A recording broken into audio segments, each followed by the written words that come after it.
kaip aš atsiradau Indijoje, oi, reikia dabar pagalvoti, kaip bet aš visą laiką norėjau ją atvažiuoti. Ir aš ją atvažiavau prieš daugiau gal negu 15 metų pirmą kartą su grupe. Ir, nu, vat ir pasijutau taip, tarytum grįžčiau namo. Tai va kažkaip jinai liko mano gyvenime. O paskui po kokių... Aš važinėjau ir gyvendavau čia po pusmetį maždaug taip pat. Pusę metų Lietuvoje, pusę metų Indijoje ir įvairiose vietose. O paskui aš sutikau savo vyrą iš Indijos. Ir ištekėjau į Indiją. Šiuo metu aš vis tiek dabar, šiuo metu paskutinius keletą metų daugiau laiko praleidžiu Lietuvoje dėl tam tikrų aplinkybių šeimynį. Bet namai mano yra čia. Bet jinai taip ir atsirado, tokia netikėtų būdų. Tikėtų, netikėtų, nežinau. Aišku, kad tai yra susijęs su dvasiniais ieškojimais. Kaip ten, nu, Indija, kaipgi kitaip. Neturistaut čia atvažiuoju. O ieškot kažkokių tai atsakymų, kažkokių tai gilesnių dalykų, tai vat, nu, vat, man tai atsakymus aš atradau čia. Tiksliau, aš juos atradau ir Lietuvoje, bet čia man jie užsitvirtino ir tiesiog aš labai pamilau šitą šalį, nes man jinai tokia, nu, jinai sunku yra, kadangi mes kaip europiečiai, mes labai pripratę prie tokio, nu, visai kitaip pas mus. Ir bendravimas, ir ta masė žmonių, ir tas triukšmas, ir visa kita, bet čia taip viskas paprasta. Ir ypatingai tos šventos vietos, kuriuose aš lankausi, kuriuose mes ir gyvenam, va čia prie Govardhano kalno, tai man tiesiog aš jaučiu, kad čia mano vieta. Tokia. Tiesiog, man čia labai... Kaip gražu. Kaip pasakei apie va tą, kad grįžai namo, man tokia pirma mintis apie knygą Radhanath Svami. Kelionę namo, kaip jisai irgi va parašo visą tą savo kelią, ką jam teko pereiti, kaip patys medituodamas. Vienoje Graikijos saloj urve išgirdo žodį Indija ir visą tą jo kelionę. Jo, man tai buvo tiesioginė prasme, kad aš pajutau, nes aš kai nusileidau lėktuvas nusileido Delį, paskui mes iš karto skridom į Bhuvaneshvarą ir aš atsimenu tą jausmą, kai aš išlipau iš lėktuvo ir įkvėpiau tą orą ir mano tokia mintis buvo, kad pagaliau aš grįžau. Toks kažkoks tai, vat, nežinau, atsiminimas ar čia mintise, bet buvo labai toks namų jausmas. Ir aš nemačiau jokio nei purvo nieko, aš vaikščiau tiesiog kaip ant debesų visą tą kelionę. Ir tenais, ir čia paskui atvažiavom į Šiaurės Indiją. Buvo kažkas tai neįtikėtino. Aišku, po daugiau metų, tai daugiau dažniau nuvažiuoji, tai tu pamatai viską, bet ta pirmoji kelionė man buvo kažkokia kosminė. Bet aš nepastebėjau nieko tenais. Man viskas buvo kažkaip tai, tokiam rožė buklota. Man tai dar buvo, žinai, kas toks įdomus dalykas, mes buvom gal turguje, kur vaikštom, aš vieną akimirką gal vienas likau, ar nežinau, kaip ten atsitiko, bet staiga atsimerkiu, tai ir mane tokios, nežinau, kiek akių, tai bum, žiūri, mes buvom tokioj gal nuošalesniai vietoje, kad aš toks aukštas žmogus ten tarp visų, tai jiem buvo labai smalsu, ten atsimenu, kad kiti tų kažkaip labai įdomu selfie su tavim. Labai įdomu paklausti, iš kur esi. Iš kur esi buvo įdomu. Nors Varanasi buvo mažiau, matomai Varanasi vis tiek tų keliautojų yra nemažai. Tai ten šiek tiek kitaip, bet va būnant tose mažiau gal turistų lankomose vietose ar po kokius kaimelius einant, taip pat apie Govardhano kalną, kai ėjom, ten yra tokių kaimelių. Ir tie kaimeliai, labai įdomu praeiti. Ir įdomu, ir ne vien, sakykime, iš tos teigiamos pusės, bet kaip tu ir sakai, tas europietiškas, jau esi prie tam tikrų, vadinkim, standartų įpratęs, prie tam tikro matyti tai. O Indijoje, kas irgi buvo, kad viskas tau va taip yra, va žinai, va taip, va čia. Va ten važiuoji Tadž Mahalo siena, palei Tadž Mahalo sieną gyvena žmonės. Vaikai bėgioja, kažkas gamina. Toks yra visiškas, prieš akis. Va, kaip tu klausai, kokį įspūdį paliko, va dabar kitas atėjo, kad viskas taip tiesiai šviesiai. Jau pas mus, kad ir Europoje, ar vadinkime tam vakarų pasauliu, tai vyksta, bet tai, žinai, mes taip labai gražiai už tokių užuolaidų padedam. Už tokių, toks, žinai, taip paslėpiam. Ir man gal tas buvo šiek tiek, žinok, aš prie to buvau toks. Nebuvo taip, kaip tu sakai, kad aš ėjau ir va, ant debesų. Ir man buvo tas natūralumas, nes, pavyzdžiui, mes pripratę, kai manęs klausė tą skirtumą, anksčiau klausdavo kažkaip dažniau ir aš, čia viskas taip in the face, viskas labai. Ir per tą pirmą kelionę, aš atsimenu, tu eini gatve, kur pilna parduotuvėlių, pilna prekeivių. Ir staiga priešais tave, tu pamatai, kad atneša gulinti, reiškia, negyvėlį. Ir čia pat pasuko, ir čia pat ant jūros kranto jį degina, ir ten yra krematoriumas. Ir čia vyksta, reiškia, mirtis, o čia vyksta gyvenimas. Ir tai niekas to neslėpia. Ir viskas tai yra taip, man buvo aišku, kad akibrokštas, bet aš supratau, kad, tai gyvenimas ir mirtis yra toks neatsiejamas dalykas. Mes taip įpratę slėpti kažkaip tai, nežinau, ne tai, kad įpratę slėpti, tiesiog žmonės nenori skausmo, nenori kančios. O čia, kad yra taip natūralu ir man tai, pavyzdžiui, buvo labai gražu. Man šitie dalykai labai patiko. Bet ir kitas tas skirtumas, kad tu atvažiuoji grįžti į Lietuvą, į Europą ir viskas švaru, visi šaligatviai švarūs, išblizginti, visi mes, supranti, gražiai apsirengę ir nusiprausę ir su elektra, bet širdį mūsų kažkaip tai nėra taip visai švaru. O čia atvažiuoja viskas taip, kaip ant stalo, kaip sakant. Viską, bet žmonės tokie paprasti ir taip gera su jais. Aš nesakau, kad visi, žinoma, kad Indijoje, bet tas bendras jausmas, tas toksai energetika kažkokia, kad širdis, man atrodo, tas paprastumas, jisai, man labai gražus. Kad jie čia neslėpia nieko, jie tokie kaip yra. Tai, man labai patinka tas. Graži tavo analogija apie, kad mes labai esame galinki investuoti į aplinką, kad viskas būtų gražu. Ir pamirštam gal esminį dalyką, ką paminėjai, tai to, kas yra mūsų širdyje ir kiek ta širdis mūsų yra, kiek to, sakykime, meilės, tyrumo ir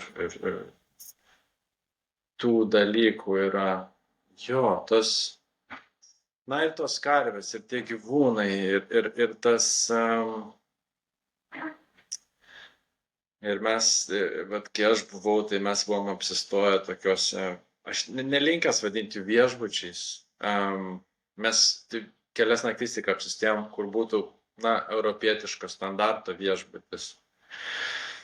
O kitas naktis, tai mes praleidom tokiuose, gal nakvynės namai, būtų toks atitikimas, gal kažkoks toks, nežinau, nerandu, bet tokių sąsajų ten, kur mane koridoriai, kadangi buvo atviri koridoriai, tai bežionė 2 kartus užpuolė, pavogė. Ką pavogė? Tiesiog aš nežinau, kaip reikia elgtis, o jinai pasinaudojo mano naivumu ir apelsinus, ar ten dar kažką parėmė iš Vrindavane čia buvo. Tai irgi toks stiprus dalykas, kai buvom pas tokį ajurvedos gydytoją ir tu eini jo namus ir tu pamatai, kad aplink tos namus yra narvas. Kad žmonės gyvena narve tam, kad žmonės įeitų. Ir žinai, gal grįžtam prie to vėl, tavo taško, kad kai iš šono atrodo ten chaosas, mašinų, tuktukų, gyvūnų, visiškas verdantis gyvenimas, bet tada tu pamatai, kad ten yra tam tikra tvarka, ten viskas turi tam, kaip tai veikia, tu tiesiog, nemoki nemoki toj terpėj dar funkcionuoti ir aišku, tu iš toli tu jau mataisi toks visas gražus švieti. Jau. Tai Ne, ir tas kaip, turbūt didžiausias skirtumas vis tiek, man Indija, dėl ko jinai man tokia artima širdžiai, nes tai yra vis tiek dievocentrinė visuomenė. Ta prasme, kad visi kažką tai garbina. Visi yra, gal tas religinis aspektas taip jie atlikinėja ritualus, bet vis tiek tai yra dar taip jų kraujyje ir jie turi tą tikėjimą kažko aukščiau, nesvarbu. Galiausiai vis tiek, Dievas turi daug vardų ir yra vis tiek ta aukštesnė jėga, kaip ten tu be pavadinsi, ar ne, kaip čia jie, turi labai daug tai, pakraipų yra religinių. Bet tas labai jaučiasi. Ir man tai kažkaip atrodo, taip žmonės ir turi gyventi. Čia gali klausinėti, tai kodėl jeigu jie tokie dievocentriški, tai kodėl jie taip purvinai gyvena, kodėl jie, čia nesigilinant į tuos dalykus. Čia, yra daug priežasčių ir aš manau, kad galima jų rasti daug. Bet aš manau, kad tai suteikia daug daugiau laimės.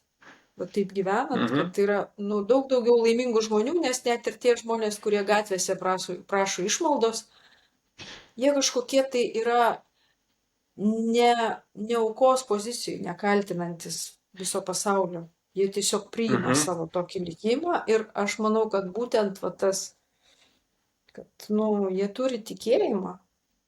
Jie priima, kad taip pat šitam gyvenime man duota taip praleisti. Ir, labai, labai man patinka tai. Nes vakaruose aš to pasigendu vis labiau ir labiau. Nes mes visi tokie į save susitelkę, mes tokie svarbus, mums autoritetų nebėra, mes nebeturim iš viso kažkaip tai vertybinės atramos, čia kiekvienas turi savo vertybės ir jas bando prakišinėti kaip kažkas tai, kas tai yra svarbiausia, bet juk yra kažkokios universalūs dalykai, kurie, turi kažko remtis, tai man, vakaruose man to trūksta labai, vis labiau ir labiau, nes turbūt, kad vis tiek, vadiname save krikščionimis, tarkim, bet man atrodo, kad ateizmas vis tiek yra pagrindinė religija šiais laikais. Popieriaus krikščionis. Taip, toksai, kur tu, Čia stipru iš tikrųjų. Dėl to, kad aš bandau kritikuoti kažkaip tai ir sakyti, kad čia vakarai yra blogai. Ne. Tiesiog toks pastebėjimas man, iš širdies, tas jausmas, kad žmonės, kurie paprasčiau gyvena, kur vargingesnės. Nors Indija nėra varginga šalis. Čia jau yra iliuzija sakyti, kad Indija yra tikrai nevarginga šalis. Tai, kad yra gatvėse elgetų, tai dar nereiškia, kad jinai varginga šalis. Čia yra labiausiai auganti ekonomika pasaulyje, greičiausiai auganti šiuo metu bent. Tai ten tikrai. Gal dėl to, kad ten yra tiek daug žmonių, tiesiog yra visko daug. Kokių dar kultūrinių dalykų, apie tikėjimą, apie tą įkvėpimą, kad žmonės aplinkui, kiek matai, dėl to tikėjimo įkvėpia, kokie dar tokie kultūriniai dalykai tave labai? Dėl to, kad čia yra šventų žmonių. Tų šventų žmonių, kurie eina karta iš kartos, mokinys, mokytojų mokinio seka, kurie seka tą savo tradiciją ir tu tikrai sutinki tuo, juos pamatai, juos ir supranti, kad tai yra šventas žmogus.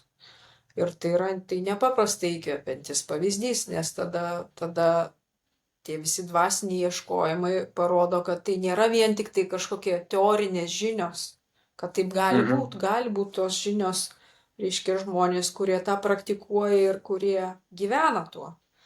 Tai yra nepaprastai įkvepiantis dalykas. Tai praktiškai į Indiją dėl to ir verta važiuoti, kad sutikti tokių žmonių.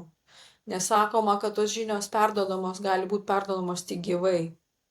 Tos dvasinės žinios. Tu negali per ChatGPT dvasinių dalykų sužinoti, kaip ir tu negali tapti gydytoju per ChatGPT. Tau duos teorinės žinias, bet tam, kad tu išmoktum būti gydytoju, tu turi mokytis iš gydytojo.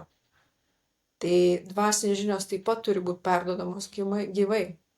Ir čia tokių žmonių yra. Aš nesakau, kad jų nėra vakaruose, Nes jie ir iš čia važiuoja pamokslauti, ir yra vakariečių tokių, bet Indijoje vis tiek tie Himalajų jogai ir čia Vrindavane, kiek yra šventų asmenybių. Tai labai įkvepiantis. Jie Kaip tau tiesiog. atrodo, toks klausimas, ar yra sunku gyventi? Vat, sakykime, eiti tuo dvasiniu keliu ir pritaikyti tą dvasinį kelią kasdienybėje. Kaip tau Ir taip ir atrodo? ne. Ir taip ir ne. Ta prasme, sunku yra dėl to, kad jeigu turim kažką tai praktikuoti, reikalauja askezės, tai reikalauja kažkokio atsižadėjimo. Tai dėl to gali būti sunku. Kitas dalykas, kad ta aplinka daro viską, materialus pasaulis daro viską, kad tu paskęstum į vartojimą, į tuos dalykus, kurie čia, pas mus labai reklamuojami ir kai tu ateini į parduotuvę ir pamatai, kad yra 100 dalykų, kurių tau niekad nereikėjo, bet tau staiga prireikė jų. Tai čia tai yra labai sunku išlaikyti tą tokį vidinį stuburą. Bet jeigu tu žinai savo tikslą, svarbiausia yra turėti tikslą, žinot, ko tu nori iš gyvenimo. Ir kai tu tą žinai, tai neturėtų būti sunku. Tas stuburas. Bet žinoma, kad tai yra giluminiai dalykai, kurie keistis nėra paprasta, yra skausminga. Tie pokyčiai vidiniai, kai tu turi atsisakyti savo ego, kai tu turi tapti sąmoningu ar ten stebėti save daugiau, tai nėra paprasta. Tai reikalauja pastangų ir tai yra skausminga, nes yra paprasta gyventi, yra daug lengviau gyventi, va taip kaip visi.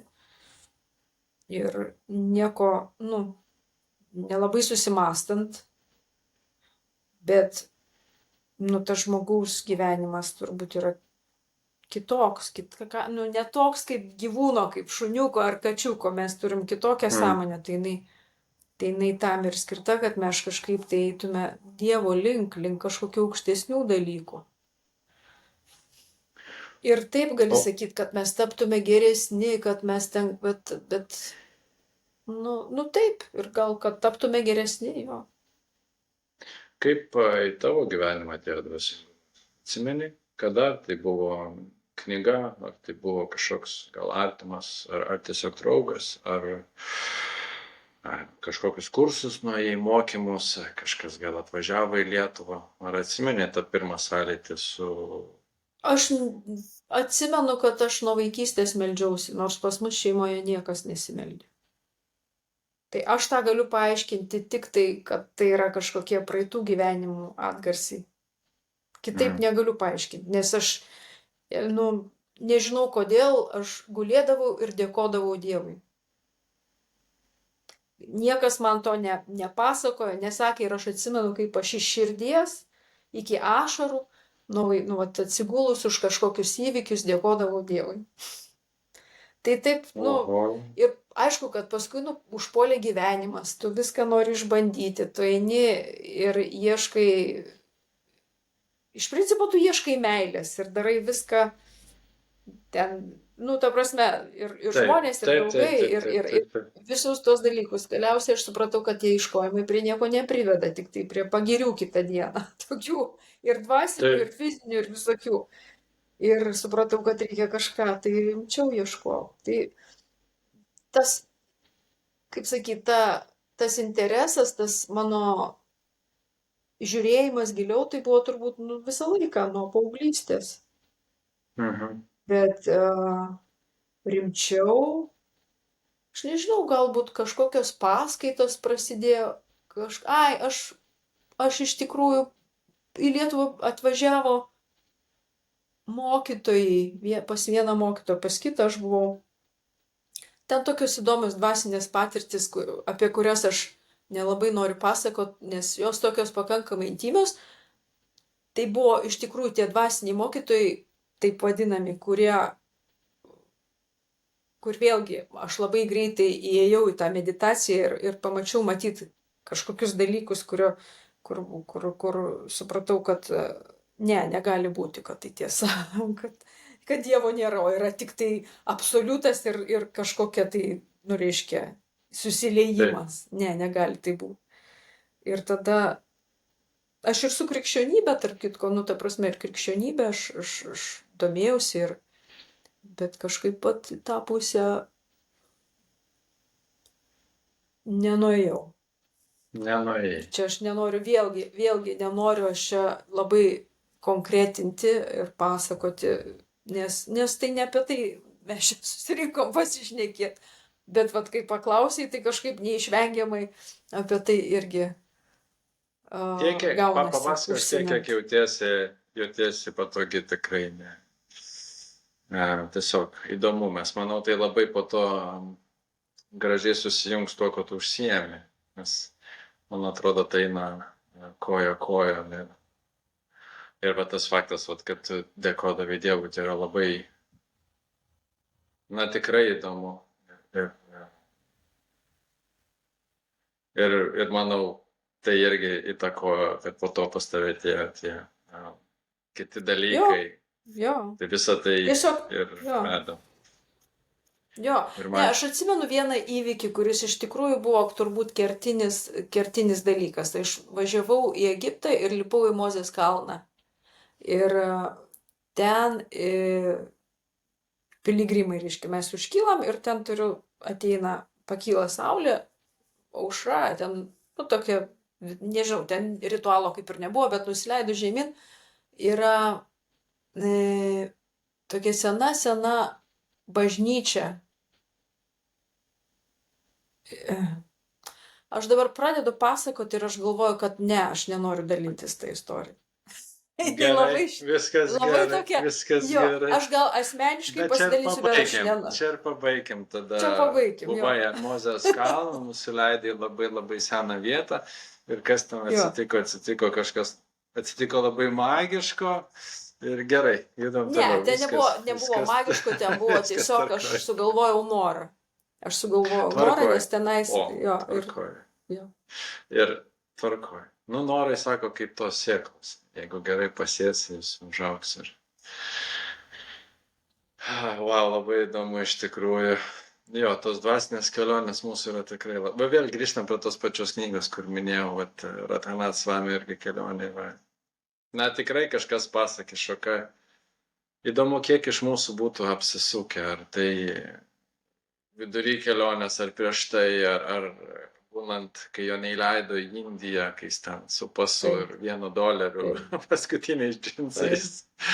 Žmogus tiesiog prašė, kad jį įleistų ir pasitaikė, kad pasikeitė pamaina ir jį įleido.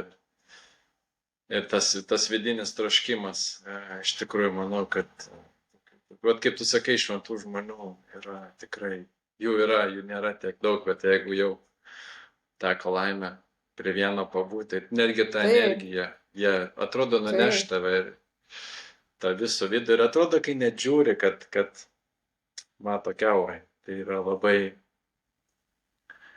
tikrai unikali patirtis ir aš manau, kad tai patyrusiam žmogui tiesiog jau tas grįžimas jau ne, kaip tu sakai, va, tos tikros substancijos, tam tikri ratai, jau nebeteikia to, mes, jeigu truputį užsikabinęs, kas yra giliau, tiesiog, nebėra. Čia, žinai, kaip gerti šaltinio vandenį ar gerti iš plastikinio butelio šiek tiek. Taip, būtent, jo, skonis pasikeičia. Jo, pasikeičia. Ir gal, aš irgi tikiu to, kad mes visi giliai vidum ieško tų kertinių klausimų, kaip kas aš esu, koks mano tikslas. Ką aš čia veikiu, mes labai lengvai tą kasdienybę užsisuk teisingai nuo 8 iki 5, vakarinė programa, pasižiūrėti kažką, eini miegoti, vėl sukiesi, savaitgalį kažkur gali išvažiuoti. Vėlgi, tau pritarsiu, aš nesakau, kad tai yra blogai ir gerai. Tiesiog dabar toks, žinai, man atrodo, jeigu tu kažkas giliau, kažkas daugiau, tu staiga, tu žinai, kad būna tu kaip atrodo iš šono pažiūrės ir galvo, plemba, ką aš čia darau? Na, toks kaip paverytas, sukosi.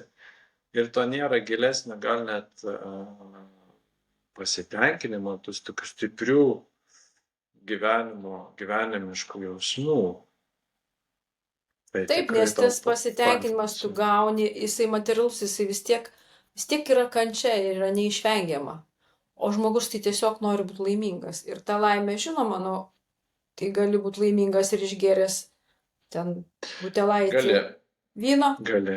o gali būti laiminga. Ir tie laimės lygiai yra labai skirtingi, ta laimės skonis yra labai skirtingas. Ir kai paragauji to aukštesnio skonio, tada jau nebenori prie jo sugrįžti, nes tas yra daug stipresnis už tuos kitus. Ir tada jau tas tave traukia ir tu nori toliau to. Labai geras žodis, traukia. Iš tikrųjų, labai gerai parinktas. Tvarkoj, atvažiavai į Indiją, čia tavo namai, įsikūrei ir tada, kaip atėjo mintis apie smilkalus, apie kvapus, iš kur taip pas tave atėjo? Vėlgi, kokia buvo pradžia tavo smilkalų kelio? Pradžia tai buvo turbūt, tie smilkalai buvo visą laiką gal gyvenime, bet ne taip smarkiai. Bet kai atvažiavau į Indiją pirmą kartą, tai aišku, nusipirkau daug kilogramų pačių geriausių natūralių smilkalų už labai pigiai. Ir parsivežiau juos. Ir po 10 metų išmečiau. Ta prasme, kad, jie buvo, aš juos naudojau, žinoma, bet, buvo, kad reikia daug ir už pigiai ir kad būtų geri. Tai jie tikrai nebuvo geri. Jie buvo už pigiai, bet tikrai nebuvo geri. Ir paskui, kai aš jau persikėliau čia, kadangi tai yra mūsų kasdienis ritualas, tu aukoji smilkalus, ugnelę rytais, tai aš supratau, kad mane erzina smilkalai labai, nes man nuo jų skauda galva. Oho. Ir mes su vyru pradėjom ieškoti smilkalų, nuo kurių mane skaudėtų galvos. Ir mes išieškojom daug visokių smilkalų. Indijoje yra milijonai ir visi jie sako, kad tai yra natūralu ir tai yra patys geriausi. Bet užtruko kokius 5 metus, kol mes suradom gamintojus, kurie gamina tai, nuo ko man neskaudėjo galvos. Ir mes pradėjom juos naudoti patys. Ir tada pagalvojau, kad reikia su jais bendradarbiauti ir pradėjom kurti kvapus, aš pradėjau sakyti, ko aš noriu ir taip gimė mintis, kad gal reikia sukurti savo prekės ženklą. Labai paprasta istorija. Tokia. Ir taip pat viskas išsisuko. Ir kitas dalykas, aš supratau, kad aš gimus geriems dalykams. Kad man nepatinka tai, kas pigu, aš gimus prabangai. Man patinka prabangus, geri, natūralūs dalykai, kurie, tai aš taip noriu ir kad mano smilkalai tokie būtų. Tokie, kurie man patinka. Ir aš manau, kad žmonės tą jaučia, kad jie, kad yra juose, kad jie ne tie, kur už pigiai ir paprasti ir su sintetiniam medžiagom. Aš nesakau vėlgi, aš jokių būdų nenoriu kritikuoti kitų kūrėjų. Žmonėms tinka ir viskas yra gerai. Jeigu tau tinka, tau tikrai nėra reikalo pirkti kažko brangaus ir ieškoti kažko. Tai jeigu tau tinka, viskas gerai. Man tiesiog netiko. Ir iš to gimė Yamunas Incense. Sakei, kad tau patinka, ne to, kad tau patinka, bet tau yra svarbu kokybė ir geri, brangesni dalykai. Ir tai matosi, kaip ir nusiperki tavo produktą, kadangi tai ne vien smilkalai, bet ir kokioje dėžutėje, vadinkime, tie smilkalai atkeliauja. Jau išduoda tą tokį, kad tai nėra kažkokia popierinė, tiesiog, žinai, taip labai matosi, kad yra įdėta darbo, kad yra pagalvota ir tos spalvos, ir tie deriniai, ir pats, kaip juokingai gal beskambėtų, dėžutės stiprumas, mes to paėmė ir tu jos su dviem pirštais nesuspausinai, tokie matosi, kad taip. ja, tai irgi yra investuoti ir tai išduoda tą tokį, kad jau tu gavęs tą pirminį įspūdį tikiesi tos vadinamos kokybės viduj, kuri manęs bet asmeniškai tikrai nuvylė, labai paliko gerą įspūdį. Ir norėčiau paklausti, tai kas yra tas geras smilkalas, nes kaip ir sakai, yra begalė visokiausių. Ir kas būtent tavo nuomonė būtų geras, gal kokybiškas, sakyčiau, smilkalas? Kokybiškas smilkalas tai yra tas, iš kurio sudėtyje yra aukštos kokybės ingredientai. Ne sintetiniai pigus ir ne... Čia yra, Indijoje paplitusi tam masinės gamybos smilkalų, kur paruošiamas yra reiškia, tam tikrų ingredientų tokia masė ir jinai dedama ant visų ir ten sumaišoma truputėlį sintetinių kvapų, tai va tuo jie ir skiriasi. O mes naudojame žolės, dervas, žiedlapius, medų, karvės mėšlą. Mano smilkaluose visuose yra labai nedidelė dalis. Ir eterinius aliejus ir atarus, ta prasme, kad tai yra aukštos kokybės natūralūs ingredientai. Ir dėl to tas skirtumas. Dėl to tai ir padaro tą smilkalą. Tai ir išbrangina tą smilkalą ir padaro jo kokybę kitokią.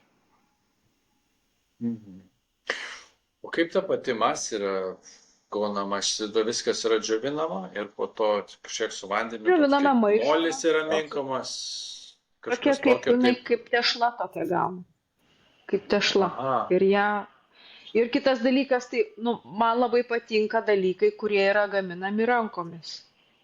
Ja. Nes čia yra, mano smilkalai gaminami mažais kiekiais ir jie nuo pradžios iki galo yra vien rankų darbas. Ir mano akimis tai yra didelis skirtumas, nes čia aš jau nekalbu apie kažkokius emocijus ar ten subtilius dalykus, kad rankų darbas ir panašiai, bet kitas tam tikrų medžiagų, pavyzdžiui, į mašiną tu negali įdėti. Ten, jeigu per lipni ta masė bus, mašina neveiks. Jeigu bus ten netinkamai sutrupinta, jinai irgi striginės. Tai vat rankomis tu gali išgauti tą autentišką, tą tikrą produktą.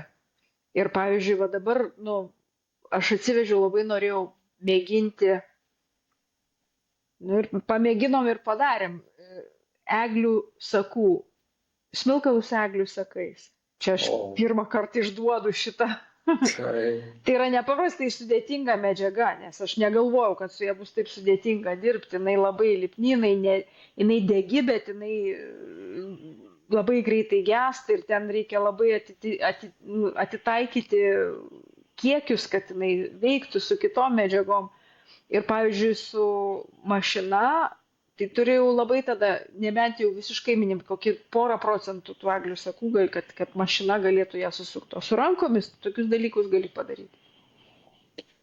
Tai va čia, jeigu taip kalbant iš techninės pusės, o iš tos emocinės pusės, tai aš manau, kad rankomis gaminti dalykai turi daugiau širdies. Tiesiog. Rankomis gaminti dalykai. Taip. O dabar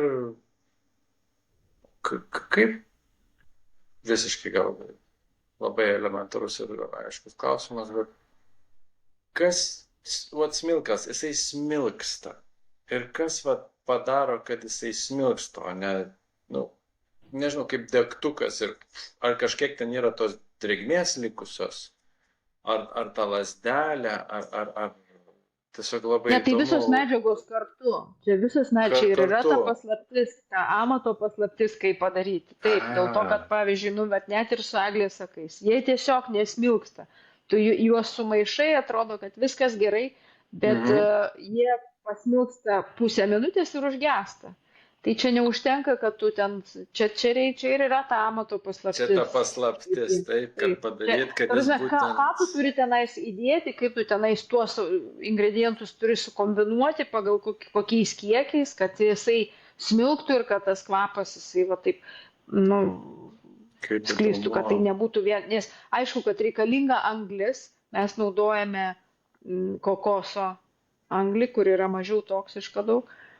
Yra smilkalų ir be anglies, bet anglis palieka tą kvapą, kuris man patinka. Be anglies man tiesiog nepatinka tas kvapas. Supratau. Nes jeigu smilkai, pavyzdžiui, frankincenso dervas, tu turi padėti ant kažko, tai ant anglies, kad ta anglis smilktų ir tada smilkalas smilksta. Nes jeigu tu vieną jį uždegsi, jisai pasmilks labai trumpai ir nieko nebus. Tai turi būti ta degi medžiaga, tai pagrindė tai yra anglis. Kaip įdomu. Man atrodo, toks paprastas dalykas. O net nesusimastai, kiek kaip ir su daug ko. Gal čia vėl tos Jo. gražios gyvenimo pamokos, tai tokie paprasti kasdieniai dalykai, jeigu mėgsti, kur turi pasidėjęs, net nesusimastai, kaip ten kas ten dega, kas ten sumaišyta, kiek ten, kaip sakai, Eglės sakų, kiek ten reikėjo darbo įdėti. Taip. Ir kas man dar patinka, dar kalbant apie rankų darbą, tai aišku, kad didžioji dauguma moterų, kurios, tarsi, smilkalus suka moteris, tai yra labai toksai kruopštus darbas. Ir man labai patinka, kad reiškia, turi galimybę įdarbinti tiek moterų Indijoje. Ir jos kai kurios net galbūt ir nemoka skaityti, rašyti, bet jos išlaiko visą savo šeimą. Ir jos ilgainiui, reiškia, išmokę šito amato, jos pradeda savo verslus sukuria. Tai tas labai man gražu. Tai ir toliau palinkėčiau, kad šita graži,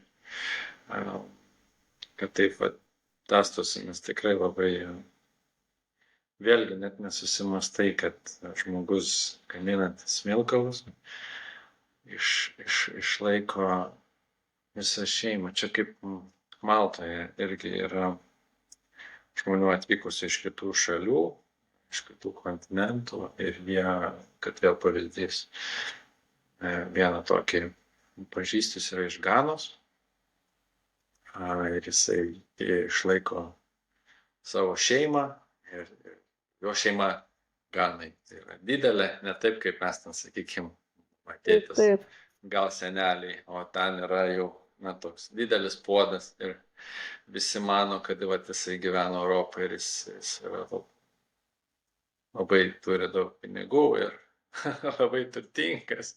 Ir kai grįžta, jis paskui juokais, taip kad kažkartais slėpiuosi, kad manęs nepamatytų koks pusbrolis ar sako dar kas nors. Mes iš tikrųjų yra tas šiek tiek, vis dar yra tas toks, kad jeigu žmogus gyvena, dirba Europoje, tai jisai bus milijonierius.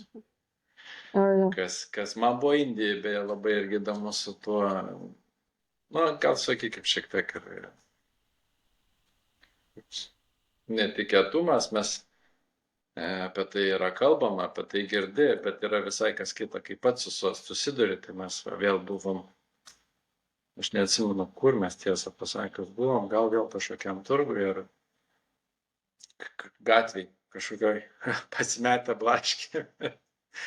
Ir prie manęs kažkas priejo ir prašė. Ir ten kažkaip viskas susirutuliojo, kad po to man parodė tokį ženklą, jisai patrynė į odą, lygiai mano odą, kad balta ir parodė pinigų ženklą. Aha, tai taip, čia balta spalva yra, balta odos spalva. Aš daug metų į Delhiją, man buvo tas nervas toksai, aš nekenčiau jų, kad jie visą laiką į mane žiūri, kaip kad tu kažką tai reikia iš jos paprašyti ir iš baltų žmonių. Bet aš paskui nustojau, taip, pas juos yra tas mitas. Ne mitas, net ne mitas, kad vakarietis tai turintis pinigų. Nes dauguma, kurie keliauja, tai turintis pinigų iš tikrųjų, tai iš to jie mato, ką jie savo gali leisti. Ir kiti duoda, nepamirškime irgi laisva ranka duoda, nesusimastydami, kad gal kartais aš, nežinau, tam vaikui, jeigu duodi, jis pagalvoja, kad va lengvi pinigai ir aš kam žinai kažkaip kitaip stengtis, jeigu va atvažiuoja ir Taip, duoda. taip, mes turim tą iliuziją, kad jie čia yra elgetus, jie iš to gyvena ir gyvena tikrai neblogai. Ta prasme, kad kai kurie pasirenka tą gyvenimą, kad jiem gatvėj, kad jie nieko daugiau nenori ir žinoma, kad tai yra, nu, tai yra daug juodų dalykų, tai yra ir narkotikai ir visa kita. Bet yra tokie etatiniai elgetos, kurie susirenka ir iš nevakariečių, nes vis tiek kažkas tai aukoja. Vat aš 10 metų viena moteris prie mūsų namų, jinai Delyje kiekvieną dieną, kaip į darbą, jinai ten renka pinigus ir jai tikrai aukoja. Ta prasme, kad Delyje yra 25-26 milijonai žmonių. Ir, nu, Taip. tai ta prasme, kad po vieną rupiją per dieną ir susirenki. Aš tą norėjau sakyti. O mes įsivaizduojam, kad čia nėra. Indijoje, pavyzdžiui, iš tikrųjų, tu iš bado tikrai niekada nenumirsi, nei vienam mieste. Nes Indijoje per dieną yra išdalinama arti milijardo, bijau dabar pameluoti, bet nemokamo maisto gatvėse. Ir čia yra ta kultūra, kad tu maitini žmonės, kad tai yra labai gerai, tai yra labai palanku ir tavo šeimai, ir tau pačiam. Tai tas gatvėse visą laiką yra dalinamas maistas, tai elgetos jie visą laiką turi ką pavalgyti. Nes aš vėlgi nesakau, kad jie, nu, kad jų nereikia kažkaip paremti ar tenais iš jų juoktis, kad jie to užsiema, bet, nu, mes turim tokius įsivaizdavimus, gal stereotipinius, kas yra elgeta. Tai čia gal ne visai taip yra. Nu, kaip ir kalbėjom prieš tai, tu atvažiuoji, va vėlgi labai tinkamas žodis, su savo stereotipais. Su savo pasaulėžiūra, su savo matymu, su savo visų bagažu į bet kurią, vat, sakykime, mums, vadinkime, egzotinę šalį, kur staiga tu taip iški, kur tave taip papurto, o tu gyveni ir gyveni jau tikrai ne vienerius metus, tai tau ta kultūra dar kitaip turėtų atsiverti ir keistis, mes tai jau gali giliau matyti, labiau suprasti. Tas su laiku tai atsitinka tokia vietinė Indijos lietuvė. Daugiau detalių sužinai.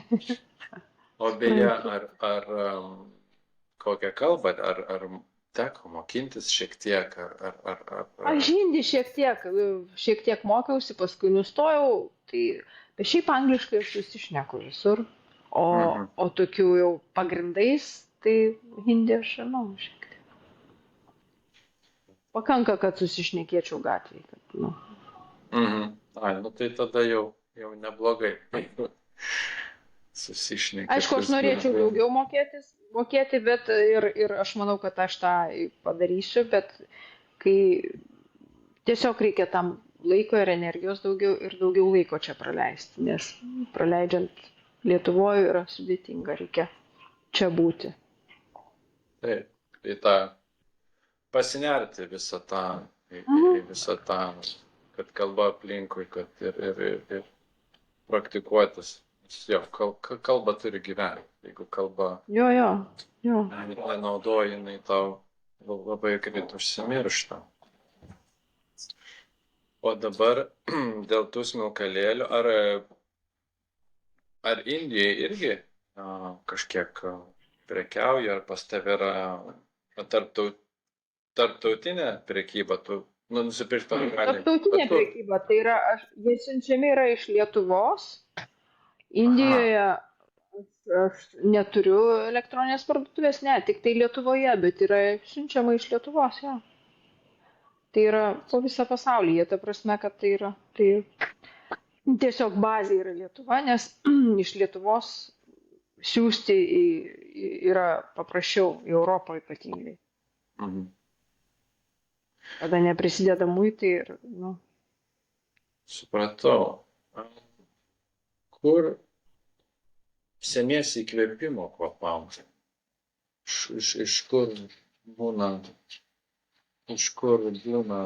jo, ateina pas tave, vat, kaip sakai, Eglė, sakau, norėtum pamėginti, vat, eksperimentai tokie, kažkur vaikščiant gal pajauti kvapą, ar kažkokia mintis ateina, vat, su kažkokia tematika susijusios kvapus, kaip tas pateriojimas vyksta ir kaip Tai pritaikyt. turbūt vis tiek pagrindinis įkvėpimas yra iš tų tradicinių kvapų gal ir smilkalų kvapų. Aš tiesiog žiūriu, kaip juos truputėlį, nu, negalėčiau sakyti suvakarietinti, bet nežinau, koks čia būtų tinkamas žodis. Nes vakaruose, ypatingai gal Lietuvoje, nu Lietuvoje aš daugiausia laiko praleidžiu, tai yra tas toksai gal persisotinimas indiškumu, Indijos kvapais gal, ar ten kažkuo. Ir už tai man norisi daugiau kvapų, kurie atitiktų vakarietišką skonį. Dėl to aš ir eksperimentuoju daugiau su tais vakarietiškais kvapais, sakykim, ar ne, nu, tarkim, ten apelsino kvapas. Tai yra tikrai, nu, ne indiškas, Indijoje nėra jisai populiarus. Tai nėra tradicinių smilkalų. Čia aš vėl išduosiu visas naujienas. Čia dabar mes sukūrėm tokį kalėdinį kvapą su apelsinu. O pavyzdžiui, dėl Eglės sakų, tai aš Lietuvoje dalyvauju kartais mugėse ir porą kartų, man atrodo, prie manęs buvo prie žmonės ir sakė, kodėl jūs nekuriate smilkalų su kokiais nors lietuviškais ingredientais. Ir aš tikrai pagalvojau, o kodėl? Bet Lietuvoje gauti Eglės sakų, tai irgi nėra taip, nu, kad tu turėjai į mišką ten žinot kaip ką. Tai vat irgi pasitaikė, kad aš gavau tas medžiagas ir galėjau paeksperimentuoti. O šiaip tai yra paprasta, tiesiog aš nesu kažkokia tai, ta prasme, turiu prisipažinti, aš nesu kvepalų kūrėja, perfumerė, kuri ten, aš esu visiškai savamokslė ir iš patirties, ir iš to, nu, vat, amato daugiau, kad sužinai, kaip tas amatas yra daromas. Ir to eigoje aš išmokau ir galiu, vis tiek aš kalbuosi ir mes kūrėme kartu su gamintoju, mes sėdime ir eksperimentuojame. Ir aš sakau, bandykime tą, Tai yra eksperimento būdu, bet yra, pavyzdžiui, kai kurie kvapai, su kuriais aš net žaisti nenoriu, nes jie man nepatinka. Ir aš žinau, kad gal jie patiktų žmonėm, bet nu, aš nemoku pardavinėti daiktų, kuris man nepatinka. Tai čia toks labai asmeninis, tas mano verslas yra labai asmeninis dalykas, jis yra labai apie mane. Nes aš, nu va taip man gaunasi. Labai jaučiasi, jo, kad kai kalbi, kad tai labai iš tavęs eina ir, nu, kad tai gražu yra iš tikrųjų ir labai smagu, kad tu turi tokią galimybę. Tai irgi, manau, yra, aš labai irgi dėkingu už ją, jo. Yra tikrai didelė dovana, kad tu... Ar buvo kvapas, kurį bandėjai ir vis dar bandai ir labai sunkiai einasi? Ar buvo patirtis kažkokia su kažkokiu kvapu, kur norėjai, bandėt, gal ir bandot, bet nu, nepasiduoda, ar kažkas neišeina, ar būna taip, ar visiškai ten viską galėtų taikyti? Yra toksai kvapas, kuris man labai patinka. Yra aliejus, netgi tas, tai yra dulkių kvapas po lietaus, asfalto kvapą po lietaus, žinot? Aha, taip. Ir tai yra aliejus net yra. Toksai. Oho, aha. Jisai dulkių kvapo, nu, va taip ir vadinasi gal. Ir iš jo padarys smilkalus yra sudėtinga.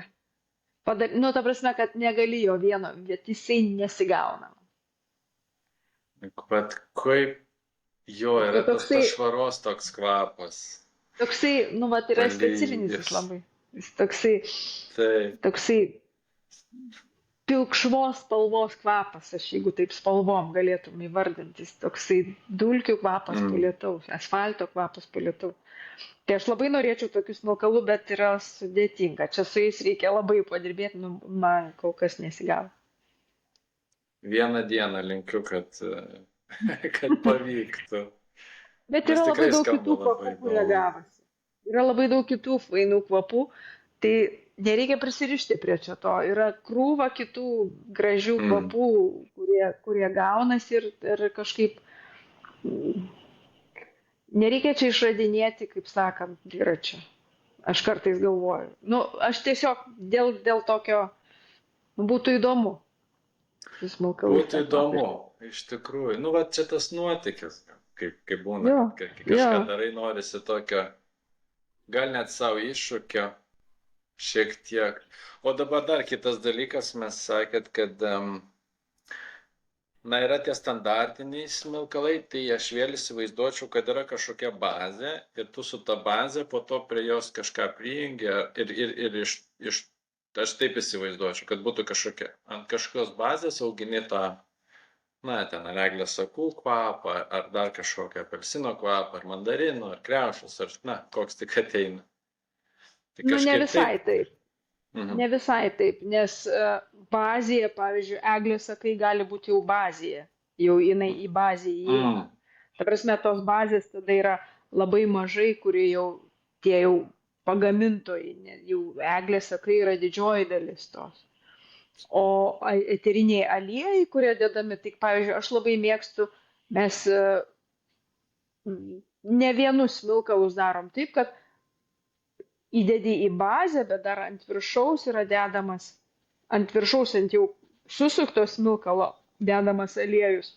Ir jisai, tada tas smilkalas smilkdamas, jisai, nu, ne toksai sluoksniuotas gaunasi kvapas. Tai vienas, tai kitas iškyla, tos natos susimaišė, labai, labai, nu, Kaip lygiai tokie daugelį- gaunasi. Jo, jo. O, Tai man vau. labai patinka. Oho. Kad jisai ne toks vat vienas, o jisai, tu staiga užuodi kedrą, bet staiga užuodi sandalmedį, bet staiga užuodi truputėlį kažko kito. Tai, nu, va taip, va. Oho. Man patinka Aš- dėl to, toks, nu, tai va, aliejus yra dažnai dedamas ant viršaus. Kaip įdomu. Geras. Mes apie smilkalus, kaip ir sakiau, labai įdomu sužinoti, va čia tas visas, kaip Tai jo, jisai toks, taip. vidinė virtuvė. Mes, nu, kaip ir sakėt, nueikit į bet kokią į rytus orientuotą parduotuvę, nu, ten tų smilkalų, tai lentynos visos pridėtos ir Taip. visokiausių, ir ten netgi tas pats, kaip sako, sandalmetis. Yra įvairiausių tų skirtingų gamintojų ir tu ten žiūri kažką pauostai, kažką patikrinio pabaigoje pasiėmimas pakuotę, patiko dažniausiai. Taip. Ne, tai su santalmedžiu tai yra labiausiai padirbinėjamas medžiaga, labiausiai padirbinėjamas kvapas. Ir, pavyzdžiui, sandalmedį, kurį aš žinojau iš vaikystės, kurį prisiminiau, tai ten nieko bendro neturi su natūraliu sandalmedžiu. Yra kažkokios natos, kurios gal ten atitinka, bet iš tikrųjų nieko bendro, nes grynas sandalmedis yra labai retas, dabar jisai, pavyzdžiui, Indijos, tai jisai uždraus, jisai negaminamas šiuo metu. Tai yra tik tai, kurie yra likučiai, kas turi sukaupę, tai tuos, nes iškirsta ir reikia užauginti, yra pagal reiškia, įstatymus, turi sulaukti, kol medis užaugs sulauks tam tikro amžiaus, tik tada gali įkirsti ir iš tada išgauti šio aliejų. Ir kai tu užuodi tą aliejų, tai jisai toks subtilus. Ir vat, kuo man patinka tokie medžiai, vat, kaip santalmedis, kaip agarmedis arba ūdas, tai yra augalai, kurie pasižymi kitom vibracijom aukštesnėm. Ir jų poveikis yra ne tik tai kvapas.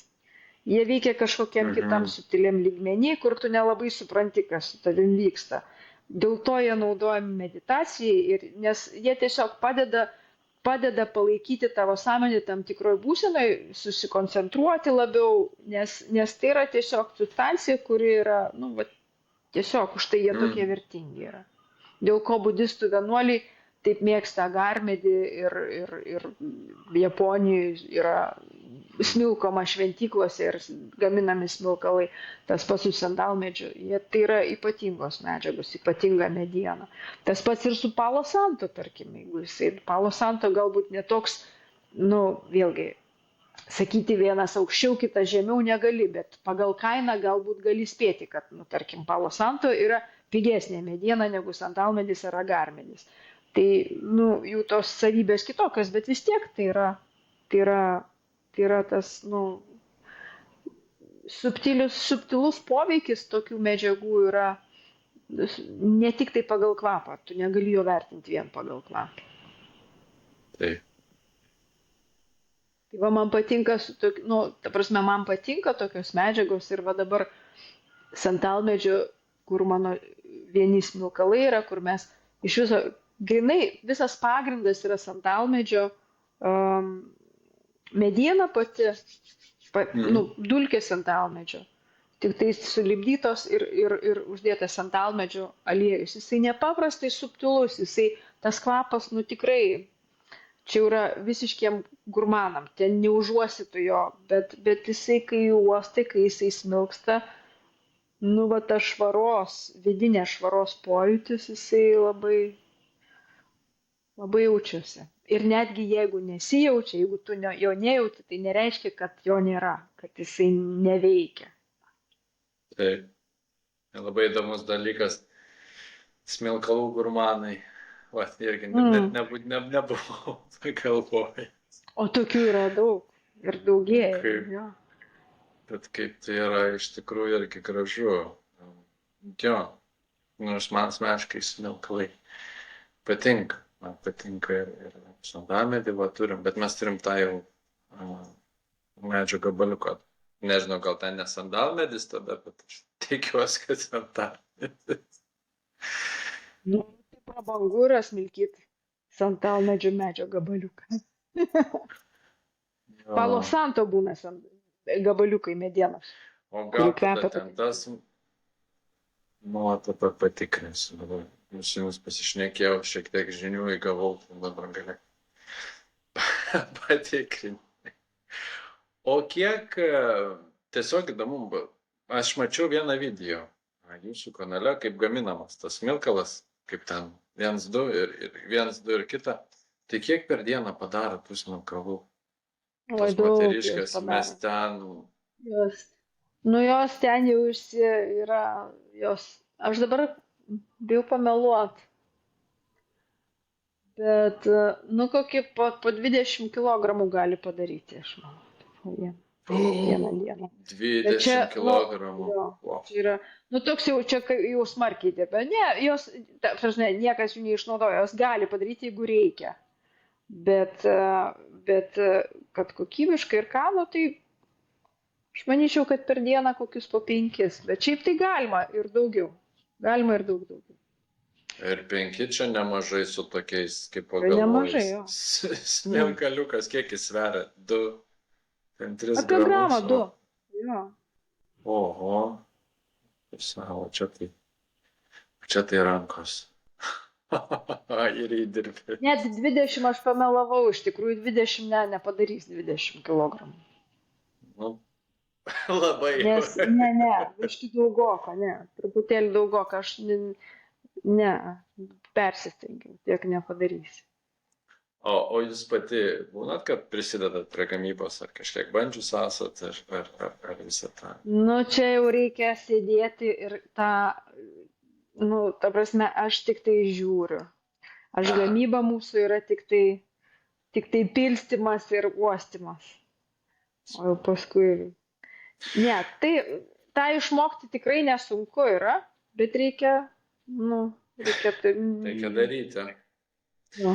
Man buvo vienas, irgi noriu paklausimas, man buvo toks nutikimas, mes Indijoje nusipirkom kvepalus iš vietinio kvepalų gamintojų. Ir ten, kai mes pasiuostėm tos kvepalus, jie buvo Nu kažkas. Mhm. O grįžom į Lietuvą, nu ir tie kvepalai šiek tiek kitaip pakvipo. Čia yra Ir aš, kvapo mistika. Mhm. ir aš norėjau paklausti, ar būna taip su smilkalais, ar kadangi smilkalas vis tiek šiek tiek kitokia substancija, ar jis vis tiek kvepės, na, ar jis keičia kvapą, nors ir toks pat, bet priklauso Taip, kur keičia. taip, taip, taip. Dėl to, kad kvapo molekulės priklauso nuo oro sąlygų, nuo šilumos, nuo sausumos, nuo drėgmės. Aš, man atrodo, pirmoji mano siunta buvo, kur aš tiesiog atsirinkau ir ten kelis mes pabandymui. Ir man buvo jie nuostabus visiškai kvapai. Ir aš Lietuvoje juos užsidegiau ir galvoju viešpatė. Ne visus, kai kurias rūšis, galvoju, kas čia, kaip taip gali būti. Ta prasme, jie visiškai kitaip kvepia. Bet lygiai taip pat galima pabandyti su kvepalais ir paprastais, nu, ne kažkokiais natūraliais. Jie skirtingai kvepia skirtingose vietose. Kvapas priklauso nuo labai daug dalykų. Ir man visą laiką yra tas klausimas, kad aš kai parsivešiu, įdomu, kaip jis kvepės Lietuvoje. Kartais aš išeinu į muges ir jeigu būna lauke ar ne kažkokia mugė ir oras, net ne lietus, o tiesiog drėgnesnis oras, smilkalas visiškai nesklinda. Ta prasme, mistiškai, tu jį užuost gali tik tai visiškai prie smilkalinės, visiškai šalia, jis visiškai neskleidžia kvapo. Tai nuo oro taip priklauso smarkiai. Nes man buvo toks, netikėtas dalykas, netikėtas atradimas. Va šitoks, šitas, bet, kaip jūs sakot, iš tikrųjų, tai aplinka didelį įtaką turi tam vadinamam kvapui. O būna, kad mažai skiriasi. Iš kitos pusės, o parsivežat, uždegat ir ar kažkiek vis tiek, kai gaminat, jau galima gaminant kažką šiek tiek padaryti, kad išlaikyti visą tą dalyką, ar tai yra visiškai atiduodama į aplinkos valią? Ne, būna, kad visiškai taip pat. Bet vėlgi priklauso nuo čia jie yra išdžiovinami ant saulės ir ten, bet, pavyzdžiui, grįžus, jie gali šiek tiek padrėkti, čia truputėlį pasikeis, bet yra daug, kurie lygiai taip pat tas kvapą aš parsivežu tokį patį. Nuo medžiagų, frankincensas praktiškai visą laiką tas pats. Nuo medžiagų dar priklauso irgi. Bet čia buvo su keliais tokiais, ir ypatingai su tais tokiais gėliniais kvapais, kurie čia, atrodo, tiesiog tokie magiškai nuostabus. O Lietuvoje jie tokie stiprus, taip suskamba smarkiai, kad aš, nežinau, gal čia, žinot, Indijoje yra Indijoje viskas yra sustiprinti, užaštrinti, visi skoniai, visi kvapai, visi spalvos visos. Taip. Čia nėra, kad per daug. O ten pas mus yra viskas taip subtilu. Gal dėl to taip man Gali būti, žinokit. Gali būti Lietuvoje, juk mes vis tiek, kultūriškai ir istoriškai, kaip tauta, ir yra to daug tokio užspaustumo, uždarumo, emocinio, nors tai keičiasi, bet vis tiek dar emocinio šaltumo yra, o kaip sakot, indai, pas mus lietuviška virtuvė, tai tiek prieskonių neturi, kiek indiška. Taip, Tai jo, tai tikrai tas, manau, irgi turi įtakos. Dabar tiesiog įdomus dalykas, kad yra žmonių, kurie nemėgsta smilkalų, kurie negali visai jų kvapo. Smilkalai vis tiek yra toks, gal neįvinis skambės, bet toks dieviškas prisilietimas, toks kažkokio tokio turi. Ir visada tai yra ritualinis. visada būdavo vat įdomu, kai žmonės nemėgsta, va, kaip tai asocijuojasi, kaip jungiasi, vat irgi su ta kažkiek plotme, ar kas ten, kas jos taip. Ir nesvarbu, vat, kokį smilką labiau uždegtum. Žinot, tas toks, kad atrodytų vienas kvapas nepatinka, na, kitą kvapų, kitas, trečias. Ir po to po kokių 6 kvapų matai, kad, na, niekas, ne pats kažkas su smilkalu, vat kaip ir su žmonėm. Irgi įdomios tokios transformacijos gali pastebėti, tokie dalykai, kaip atsiranda. Labai toks, na, magiška, noriu pasakyti, kad smilkalas man toks ir magiškas dalykas. Jo. Smilkalas yra toks vis tiek, jisai ritualas yra ir nuo senų laikų. Smilkalai yra toksai kaip tas uždegtas dūmas, yra tarytum tavo jungtis su aukščiausioju, ar ne, kaip aukojimu. Nesgi žiūrėkit, ir šitam, ir bažnyčiose visi smilkoma, ir mira, ir frankincensas, ta prasme, tai neatsiejama nei krikščionybei, visose religijose smilkimas buvo. Bet man atrodo, kad daugumai žmonių yra tas smilkalas netinka dėl to, kad jie tiesiog žino tik tai prastus smilkalus. Ir yra labai pasilikęs, labai užsilikęs toks įsirašęs labai neskanus dalykas, kur tu tiesiog negali pakęsti to kvapo, nes tie sintetiniai smilkalai, jie labai palieka specifinį, jie įsigeria labai į medžiagas ir palieka labai specifinį tokį prieskonį, kuris gali būti daugumai tikrai nepatikti. Bet man labai patiko, kad mano klientų labai daug moterų, kurios sako, kad mano vyras, arba sakydavo, mano vyras tiesiog nekentė smilkalų, bet kaip užuodė šituos, paklausė, kas čia ir dabar smilko ir nieko nesako ir jam patinka. Tai čia ne vieno ir ne 2 žmonių girdėjau tokius atsiliepimus. Tai man atrodo, kad yra pas daugą yra likęs tas prisiminimas tokių prastos kokybės smilkalų kvapą. Bet žinoma, yra žmonių, kurie yra alergiški ir nesvarbu kokios kokybės dūmui tiesiog gali būti žmogus alergiškas arba bet yra ir taip, yra ir tas, kad nepatinka kažkaip tai ritualinis momentas. Kažkas tai surezonuoja, kažkas tai dirgina. Jo, kažkas tai. Tai va,